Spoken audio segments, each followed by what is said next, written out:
Good evening, ma'am. My name is Karen A. Salvatera, a BSN 3 student, and today I will be administering medication through oral and nasal. Gather equipment. Check medication order against the original physician's order according to agency policy.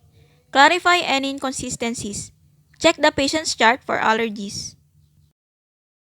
Know the actions, special nursing considerations, safe dose ranges, purpose of administration, and adverse effects of the medication to be administered.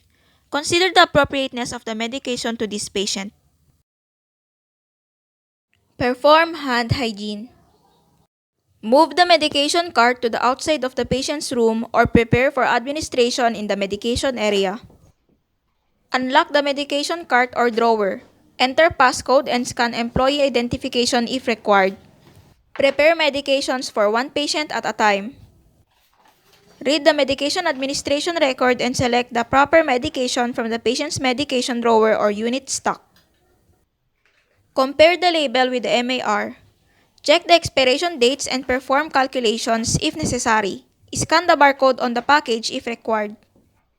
When all medications for one patient have been prepared, recheck the label with the MAR before taking to the patient. Replace any multi-dose containers in the patient's container or unit stock. Lock the medication cart before leaving it. Transport the medications to the patient's bedside carefully and keep the medications in sight at all times.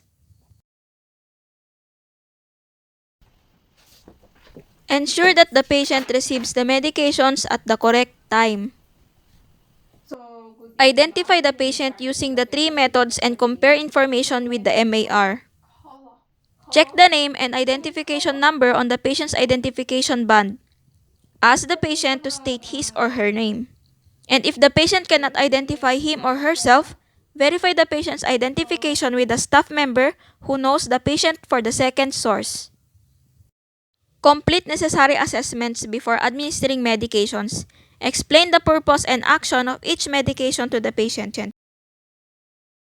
Provide hand hygiene and put on gloves. Provide patient with paper tissues and ask the patient to blow his or her nose.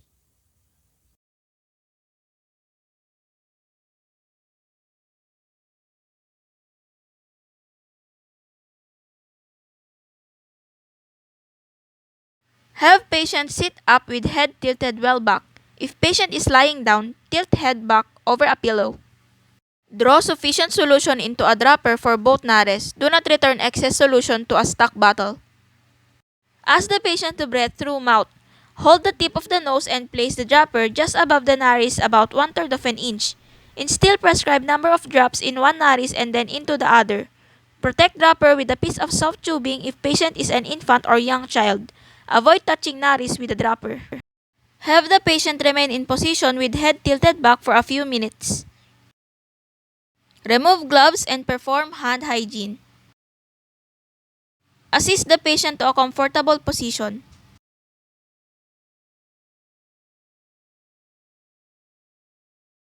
Evaluate patient's response to the procedure and medication. Document procedure into patient's chart.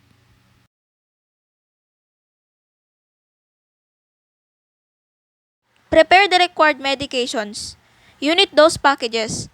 Place unit dose package medications in a disposable cup. Do not open wrapper until at the bedside. Keep narcotics and medications that require special nursing assessments in a separate container. Multi-dose containers. When removing tablets or capsules from a multi-dose bottle, pour the necessary number into the bottle cap and then place the tablets in a medication cup. Break only scored tablets if necessary. To obtain the proper dosage, do not touch tablets with hands. Liquid medication in multi-dose bottle.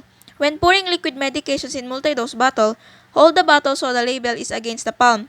Use the appropriate measuring device when pouring liquids and read the amount of medication at the bottom of the meniscus at eye level. Wipe the lip of the bottle with a proper towel. When all medication for one patient have been prepared, recheck the label with the MAR before taking them to the patient. Replace any multi-dose containers in the patient's container or unit stock. Lock the medication cart before leaving it. Transport medications to the patient's bedside carefully and keep the medications in sight at all times. Ensure that the patient receives the medication at the correct time. Identify the patient using the three methods and compare information with the MAR. Check the name and identification number on the patient's identification band. Ask the patient to state his or her name. If the patient cannot identify him or herself, verify the patient's identification with a staff member who knows the patient at the second source. Complete necessary assessments before administering medications. Explain the purpose and action of each medication to the patient. Assist the patient to upright or lateral position.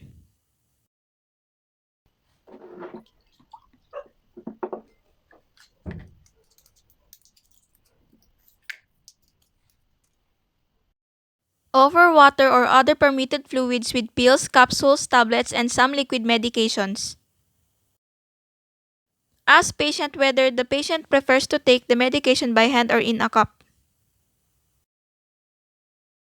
Remain with the patient until each medication is swallowed. Never leave medication at the patient's bedside.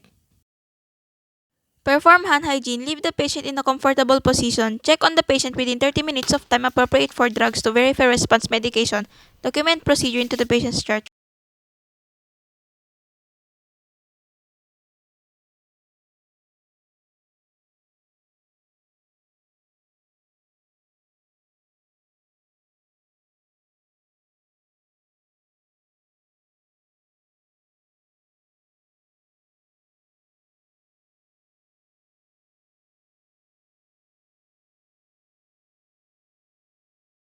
Offer water to the patient.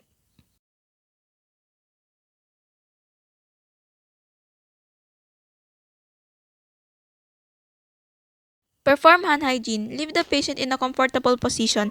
Check on the patient within 30 minutes or time appropriate for drugs to verify response medication.